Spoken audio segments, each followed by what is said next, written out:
Question number 1368, Home Minister. ధన్యవాదాలు అధ్యక్ష. మొదటి ప్రశ్నకు సమాధానం అవునండి.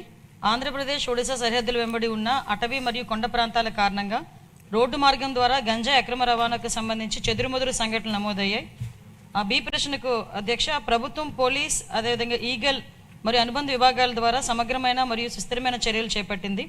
ఆ వివరాలను అనుబంధంలో జతపరచడమైంది అధ్యక్ష. ప్రభుత్వం చేపట్టిన సుస్థిర చర్యల వల్ల పార్వతీపురం మన్యం జిల్లాలోని ఆంధ్ర ఒడిశా సరిహద్దు వెంబడి కఠినమైన మరియు నిరంతర నిఘా ఉంచడం ద్వారా పాలకొండ శాసనసభ నియోజకవర్గం గుండా సాగే గంజాయి అక్రమ రవాణాను సమర్థవంతంగా అరికట్టడం అవుతుంది. నిమ్మక జయకృష్ణ. అధ్యక్ష, ధన్యవాదాలు అధ్యక్ష. అధ్యక్ష, 2019-24 సమయంలో ఆనాటి జగన్మోహన్ రెడ్డి సమయంలో, ముఖ్యమంత్రి గారి సమయంలో, ఈరోజు ఆంధ్రప్రదేశ్ రాష్ట్రంలో గంజాయి సాగుకి అలాగే విస్తీర్ణం కూడా చాలా ఎక్కువగా ఉండేది అధ్యక్ష. అయితే మన కూటమి ప్రభుత్వం వచ్చాక గంజాయి పూర్తిగా ఆంధ్రప్రదేశ్ రాష్ట్రంలో కానీ పూర్తిగా నిర్మూలించబడింది అధ్యక్ష. అయితే మా పాలకొండ నియోజకవర్గం బోర్డర్ అధ్యక్ష, అంటే ఒరిస్సాకి బోర్డర్ అధ్యక్ష, ఈ నియోజకవర్గాల్లో ఎక్కువగా, అంటే ఒరిస్సా బోర్డర్ నుంచి ఎక్కువగా ఈ గంజాయి సాగు ఎక్కువగా రవాణాకి ఎక్కువగా అవకాశం ఉంది అధ్యక్ష. అంటే గౌరవ హోంమంత్రి గారికి నేను అడుగుతుందండి అధ్యక్ష, ఏమైనా ఇంకా పటిష్టమైన చర్యలు, ఈ పటిష్టమైన చర్యల వల్ల గంజాయి రవాణా అనేది పూర్తిగా, అంటే పటిష్టమైన చర్యలు పెంచడం వల్ల గంజాయి రవాణా పూర్తిగా అరికట్టవచ్చు అధ్యక్ష. అటువంటి చర్యలు ఏమైనా ఇంకా పూర్తి స్థాయిలో గట్టి భద్రత ఏర్పాటు చేసి పూర్తి స్థాయిలో నిఘాను పెంచి ఈ అక్రమ గంజాయి రవాణా ఇంకా పూర్తి స్థాయిలో అడ్డుకోవాలని గౌరవ హోంమంత్రి గారికి అడుగుతున్నాను అధ్యక్ష. మంత్రి గారు. అధ్యక్ష, గౌరవ సభ్యులు చెప్పిన ప్రకారం అధ్యక్ష, యాక్చువల్గా మనకి 2019 తర్వాత గంజా సాగు ఇంచుమించుగా ఎలా అయిపోయిందంటే గాంజా ఆంధ్రప్రదేశ్గా మన సంగతి మనందరికీ తెలుసు.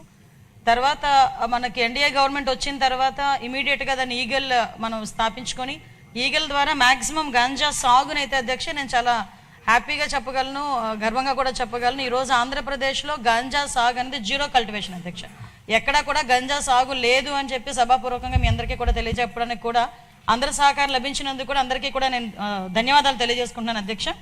ముఖ్యంగా ఇప్పుడు మనకి ఉన్న ప్రాబ్లం కాస్త ఏఓబి ప్రాంతాలు, అంటే ఒరిస్సా నుంచి వచ్చేటప్పుడు కానీ కొంత ట్రాన్స్పోర్టేషన్ అయితే మన ఆంధ్రప్రదేశ్ గుండా సాగుతుంది.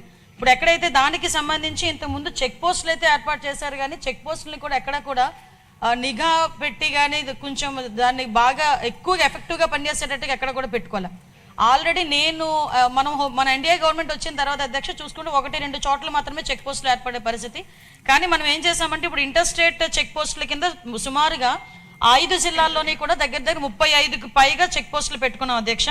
ఆ చెక్ పోస్టుల దగ్గర కూడా ఎస్పెషల్లీ ఇప్పుడు మనకి పాలకొండ కాన్స్టిట్యుయెన్సీకి సంబంధించి రాయగడ, గునుపూర్ దగ్గరలో ఉంటుంది అధ్యక్ష. అక్కడ బత్తిలి అని ఒక చెక్ పోస్ట్ కూడా ఏర్పాటు చేసుకోవడం జరిగింది. ఆ బత్తిలి చెక్ పోస్ట్ కూడా చాలా ఎఫెక్టివ్గా పనిచేయడం వల్ల అట్ ద సేమ్ టైం అక్కడ ఎస్పీ మన్యం జిల్లా ఎస్పీ గారు, అదేవిధంగా అక్కడ రాయగడ ఎస్పీ గారు నిరంతరం కోఆర్డినేషన్ చేయడం వల్ల అటువైపు నుంచి మ్యాక్సిమం ట్రాన్స్పోర్టేషన్ కూడా తగ్గే పరిస్థితి కూడా వచ్చింది అధ్యక్ష. ఇమీడియట్గా ఎవరైనా ట్రాన్స్పోర్ట్ చేసే పరిస్థితి ఉన్నా కూడా ఇమీడియట్గా మన డిపార్ట్మెంట్ వాళ్ళు, ఈగల్ డిపార్ట్మెంట్ వాళ్ళు వెళ్ళి పట్టుకోవడం, వాళ్ళు వెంటనే ఎన్డీపీఎస్ యాక్ట్ల కింద వాళ్ళని అరెస్ట్ చేయడం కూడా జరుగుతుంది. మనందరికీ తెలుసు అధ్యక్ష. ఇక్కడ వీటితో పాటు మనకి ఎక్కువగా జరిగేది ఈ పాలకొండ, అదేవిధంగా సాలూరు, పార్వతీపురం ఈ ఏరియాస్ నుంచి కూడా ఎక్కువగా గంజా రవాణా అవుతుందని ఇన్ఫర్మేషన్ తీసుకొని నిరంతరం నిఘాల ద్వారా మేము అక్కడ పర్యవేక్షణ చేస్తున్నాం. At the same time drone surveillances, CCTV surveillances up to highway వరకు వచ్చేటంత వరకు మ్యాక్సిమం అంతా కూడా సీసీటీవీ సర్వైలెన్సెస్ పెట్టుకోవడం వల్ల ఎక్కడైనా కూడా రీసెంట్గా నాకు తెలిసి నిన్నగాక మొన్న 100 కేజీలు గాంజా కూడా పట్టుకోవడం జరిగింది అధ్యక్ష. అంటే ఎక్కడా కూడా ట్రాన్స్పోర్టేషన్ కూడా ఈ జిల్లాలు దాటి బయటకు వచ్చే పరిస్థితులు కూడా లేకుండా ఇమీడియట్గా చేయడం జరుగుతుంది. అదేవిధంగా అక్కడ అవేర్నెస్ ప్రోగ్రామ్స్కి కూడా అధ్యక్ష ఇంచుమించుగా ఓన్లీ ఈ మన్యం జిల్లా, అంటే ఉత్తరాంధ్రకి సంబంధించిన 5 జిల్లాల్లోని దగ్గర 47 డ్రోన్స్ని కూడా వైజాగ్ రేంజ్లో 47 డ్రోన్స్ ఎస్పెషల్లీ గాంజా కల్టివేషన్ మీద, గాంజా ట్రాన్స్పోర్టేషన్ మీద ఒక సర్వేలెన్సెస్ కూడా నడుపుతున్నామని చెప్పడానికి కూడా హ్యాపీ ఫీల్ అవుతున్నాను అధ్యక్ష. మనం చూసుకుంటే అధ్యక్ష, ఇప్పుడు మన గవర్నమెంట్ వచ్చిన తర్వాత నుంచి ఇప్పటి వరకు కూడా 5 జిల్లాలకి సంబంధించి 1423 కేసులు నమోదు చేయడం అయింది అధ్యక్ష. 762 వాహనాలను సీజ్ చేయడం జరిగింది. అరెస్ట్ అయిన వాళ్ళు 3515 మందిని అరెస్ట్ చేశాం. వీటితో పాటు వాళ్ళ దగ్గర ఒక అవగాహన కార్యక్రమాలు చేయాలి కాబట్టి దానిలోని చాలా పెద్ద ఎత్తున తీసుకొని ప్రతి మన ఎడ్యుకేషన్ డిపార్ట్మెంట్ నారా లోకేష్ గారి సారథ్యంలో సహకారంతో ప్రతి స్కూల్లోని కూడా ఈగల్ క్లబ్స్ ను కూడా ఏర్పాటు చేసుకోవడం జరిగింది. పాలకొండ శాసనసభ నియోజకవర్గంలో 131 ఈగల్ క్లబ్లు కూడా ఏర్పాటు చేసుకొని పిల్లలకి కూడా దీని మీద అవేర్నెస్ కార్యక్రమం చేపట్టడం జరుగుతుంది. అదేవిధంగా అధ్యక్ష మన్యం జిల్లా మొత్తం చూసుకుంటే 493 ఈగల్ క్లబ్స్ ఉన్నాయి అధ్యక్ష. వీటితో పాటు అధ్యక్ష ఎప్పుడూ కూడా కంటిన్యూస్ గా వాళ్ళకి మానిటర్ చేయాలి అన్న ఉద్దేశంతో అదేవిధంగా ఈ వాళ్ళు అవేర్నెస్ క్రియేట్ చేయడానికి మా విశాఖపట్నం రేంజ్ డిఐజీ గోపీనాథ్ జెట్టి గారు కూడా ఒక కార్యక్రమం తీసుకున్నారు. పాయక్రోపేట టు ఇచ్చాపురం అభ్యుదయం అని చెప్పి ఒక సైకిల్ యాత్ర కంటిన్యూస్ గా సైకిల్ యాత్ర చేస్తూ ప్రతి గ్రామాన్ని కూడా టచ్ చేసుకుని అవేర్నెస్ ప్రోగ్రామ్ తీసుకుని వెళ్ళారు అధ్యక్ష. ముగింపు కూడా మన ఇచ్చాపురం శాసనసభ్యులు అశోక్ గారి ఆధ్వర్యంలో చాలా మంచిగా జరిగింది. ఒక పక్క అవగాహన కార్యక్రమాలు, ఒక పక్క సర్వేలెన్సెస్ రెండు కూడా కోఆర్డినేట్ చేసుకుంటూ అవే కాకుండా ఇంటర్ స్టేట్ కోఆర్డినేషన్ తో కూడా మనం ముందుకెళ్తూ ఈ ట్రాన్స్పోర్టేషన్ అనేది అరికట్టడానికి కూడా మేము కృషి చేస్తున్నాం. దానికి కూడా అందరినీ కూడా సహకరించాల్సిందిగా కోరుకుంటున్నాం. సప్లిమెంటరీ ఏమన్నా ఉందండి? ఎవరు కాదు, వేరే వాళ్ళకి కాదండి, వాళ్ళు కొంచెం మైక్ ఇష్యూ ఉంది కాబట్టి. జయకృష్ణ గారు ఇంకేమన్నా అడిగేది ఉందా మీరు? సప్లిమెంటరీ. హోమ్ మినిస్టర్ గారు అద్భుతమైన హోంవర్క్ చేసుకుని వచ్చారు, చాలా బాగా చెప్పారు. Question number 1174 Nara Lokesh.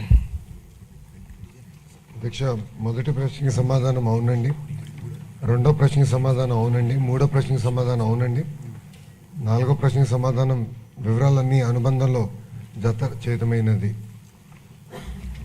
శ్రీమతి గౌతు శిరీష్. ధన్యవాదాలు అధ్యక్ష. గత ప్రభుత్వం పాఠశాలల విషయంలో అస్తవ్యస్త నిర్ణయాలతో నాడు నేడు పేరుతో అనేక అక్రమాలకి పాల్పడింది అధ్యక్ష. వాటి కారణంగా నేటికి కూడా అనేక పాఠశాలల్లో నిర్మాణంలో ఉన్న భవనాలు, మరుగుదొడ్లు కానీ వారికి మంచినీటి సౌకర్యాలు కానీ పూర్తి కాలేదు అధ్యక్ష. మన ప్రభుత్వం మనబడి మన బాధ్యత అనే పేరుతో ఏదైతే నూతన విద్యా విధానానికి గౌరవ విద్యాశాఖ మంత్రి గారైన నారా లోకేష్ గారు శ్రీకారం చుట్టిన తర్వాత, అలాగే పెద్ద ఎత్తున ఉపాధ్యాయ పోస్టుల నియామకాలు చేపట్టడంతో పాటు పాఠశాలను ఉన్నత ప్రమాణాల దిశగా తీర్చిదిద్దుతూ విద్యార్థులకు డొక్కా సీతమ్మ గారి భోజన పథకం ద్వారా సన్నబియ్యంతో నాణ్యమైన భోజనం అందించడం లాంటి చర్యల ద్వారా మరలా ప్రభుత్వ పాఠశాలల్లో విద్యార్థుల సంఖ్య భారీగా పెరుగుతుంది అధ్యక్ష. అయితే భవనాలు, తరగతి గదులు పూర్తి కాకపోవడం వల్ల అసంపూర్తిగా ఉండిపోయిన పనులను సత్వరం పూర్తి చేయవలసిందిగా విద్యార్థులు, వారి తల్లిదండ్రులు మరియు ఉపాధ్యాయుల దగ్గర నుంచి వస్తున్న విజ్ఞాపనను సదరు మంత్రి గారి దృష్టిలో పెడుతున్నాను అధ్యక్ష. అలాగే 2019 ఎన్నికలకు ముందు తిత్లీ తుఫాన్ కారణంగా అనేక పాఠశాలలు దెబ్బతిన్నాయి అధ్యక్ష. వాటిని నాటి చంద్రబాబు నాయుడు గారి ప్రభుత్వం యుద్ధ ప్రాతిపదికన పనులు పూర్తి చేసినప్పటికీ కూడా వాటి యొక్క బిల్లులు తెలుగుదేశం పార్టీ సానుభూతి పరులు అని ఆ తర్వాత వచ్చిన ప్రభుత్వం వాళ్ళకి పే చేయలేదు అధ్యక్ష. అలాగే కూటమి ప్రభుత్వం గత 5 సంవత్సరాలు జరిగిన ఈ అవినీతి అక్రమాలపై, నాడు నేడులో జరిగిన అవినీతి అక్రమాలపై పరిశీలించి తగు చర్యలు తీసుకోవాలని కోరుకుంటూ, మరియు అసంపూర్తిగా ఉన్న ఈ భవనాలు పూర్తి చేస్తే నిజంగా ఈరోజు పెద్ద ఎత్తున ప్రభుత్వ పాఠశాలల్లో విద్యార్థులు జాయిన్ అవుతున్నారు అధ్యక్ష. వాళ్ళందరికీ కూడా సరైన సౌకర్యాలు ఏర్పాటు చేసినట్టు ఉంటుందని సదరు మంత్రి వారి దృష్టిలో పెడుతున్నాను అధ్యక్ష. ధన్యవాదాలు అధ్యక్ష. మంత్రి గారు. అధ్యక్ష, 2019 నుంచి 24 మధ్యలో గత ప్రభుత్వం జియో 117 అని తీసుకొచ్చి తద్వారా ఏమైందంటే పిల్లలు ప్రభుత్వ పాఠశాలలు దూరం అవుతాం జరిగింది అధ్యక్ష. గత ప్రభుత్వం నాడు నేడు కార్యక్రమం చేపట్టిన తర్వాత కూడా 233 పాఠశాలలు ఎక్కడైతే డబ్బులు ఖర్చు పెట్టారో మూసేసే పరిస్థితి వచ్చింది అధ్యక్ష. ప్రజాప్రభుత్వ ఎన్నికల్లో చాలా స్పష్టంగా జియో 117 మేము రద్దు చేస్తామని చెప్పాం, చేశాము. అంతేకాకుండా 1 క్లాస్ 1 టీచర్ విధానం అనేది చాలా కీలకమైంది అధ్యక్ష. ఒకసారి మనం చూస్తే గతంలో కేవలం 3% పాఠశాలలోనే 1 క్లాస్ 1 టీచర్ ఉంటే అది ఇప్పుడు 33% పాఠశాలకి మనం తీసుకెళ్తాం జరిగింది అధ్యక్ష. దీని ద్వారా ఏంటంటే మెరుగైన విద్య పిల్లలకి అందించవచ్చు, ఎగ్జామ్లో మంచి ఫలితాలు రావచ్చని మేము అందరం ఆశిస్తున్నాం. త్వరలోనే ఎగ్జామ్స్ కూడా ఉన్నాయి కనుక రిజల్ట్స్ కూడా వస్తాయి అధ్యక్ష. ఇప్పుడు పెద్దలు చెప్పినట్టు, శిరీష గారు చెప్పినట్టు ఏంటంటే అధ్యక్ష, ప్రధానంగా మేము 5 అంశాలు తీసుకున్నాం అధ్యక్ష. మొదటిది లీక్ ప్రూఫ్ బిల్డింగ్ ఏర్పాటు చేయాలి, దాంతోపాటు ఒక కోట్ పెయింట్ వేయాలి, బెంచెస్ ఏర్పాటు చేయాలి, టాయిలెట్స్, తాగునీరు అందించాల్సిన బాధ్యత ప్రభుత్వం పైన ఉంది అధ్యక్ష. అందుకే మేము ప్రభుత్వ పాఠశాలలని 5 స్టార్ రేటింగ్లో చేసాము. 1 స్టార్లో ఎన్ని ఉన్నాయి, 2లో ఎన్ని ఉన్నాయి, 3, 4, 5లో ఎన్ని ఉన్నాయని మేము చూసాం. ఆంధ్ర రాష్ట్రంలో 5 స్టార్ రేటింగ్ ఉన్న పాఠశాల ఒకటి కూడా లేదు అధ్యక్ష. 40% పాఠశాలలు 1-2 స్టార్లు ఉన్నాయి అధ్యక్ష. సో మా లక్ష్యం, మన ప్రభుత్వం ప్రజాప్రభుత్వ లక్ష్యం ఏంటంటే కంపల్సరీ అన్ని ప్రభుత్వ పాఠశాలలు మినిమం 3 to 4 స్టార్స్ తీసుకురావాలని లక్ష్యంతో మేము అందరం పనిచేస్తున్నాం అధ్యక్ష. పెద్దలు చెప్పినట్టు పెండింగ్ వర్క్స్ అంటే గత ప్రభుత్వం కొన్ని పనులు ప్రారంభించినాయి, ఆ పనులు పూర్తి చేయాల్సిన బాధ్యత ఉంది. కానీ ఎక్కడైతే అవసరం ఉందో అక్కడ చేయాలనే లక్ష్యంగా పెట్టుకున్నాం. ఎక్కడైతే అదనంగా క్లాస్ రూమ్స్ అవసరం ఉందో అక్కడ యుద్ధ ప్రాతిపదికంగా పనులు పూర్తి చేయాలని మేము నిర్ణయం తీసుకున్నాం అధ్యక్ష. ఎస్ఎంసీ అకౌంట్స్లో ఇప్పటికీ 200 కోట్ల రూపాయలు ఉంది అధ్యక్ష. అది ఖర్చు పెట్టమని మేము ఆదేశాలు కూడా జారీ చేశాం. గౌరవ ఫైనాన్స్ మంత్రి గారు కూడా ఈ బడ్జెట్లో సుమారుగా 800 కోట్ల రూపాయలు అదనంగా కేటాయించారు అధ్యక్ష. ఈ డబ్బులంతా జోడిస్తే సుమారుగా 1000 కోట్ల రూపాయలు ప్రభుత్వ పాఠశాలలకు వచ్చే సంవత్సరంలో ఖర్చు పెట్టడానికి అవకాశం ఉంటుంది. దాంట్లో ప్రధానంగా ఈ 5 అంశాలు మేము తీసుకున్నాం అధ్యక్ష. ఈ 5 అంశాలు తీసుకుని అన్ని ప్రభుత్వ పాఠశాలలు ఒక పద్ధతి ప్రకారం 5 స్టార్ రేటింగ్ తీసుకొచ్చే బాధ్యత ప్రజాప్రభుత్వం తీసుకుంటున్న అధ్యక్ష. శిరీష గారు 2014 నుంచి 19 మధ్యన జరిగిన పనులకి ఇంకా గత ప్రభుత్వం అధికారులకు వచ్చిన తర్వాత చెల్లించలేదని చెప్పారు. ఆ వివరాలు మేడం గారి దగ్గర తీసుకుని దానిపైన తగిన చర్యలు తీసుకుంటామని గౌరవ సభ్యురాలకు నేను తెలియజేస్తున్నాను. ఈ లక్ష్యం కూడా మొన్న బడ్జెట్లో ప్రస్ఫుటంగా కనపడింది. సభ్యులందరికీ కూడా ఒక కాన్ఫిడెన్స్ వచ్చింది. చాలా సంతోషం. Question number 1369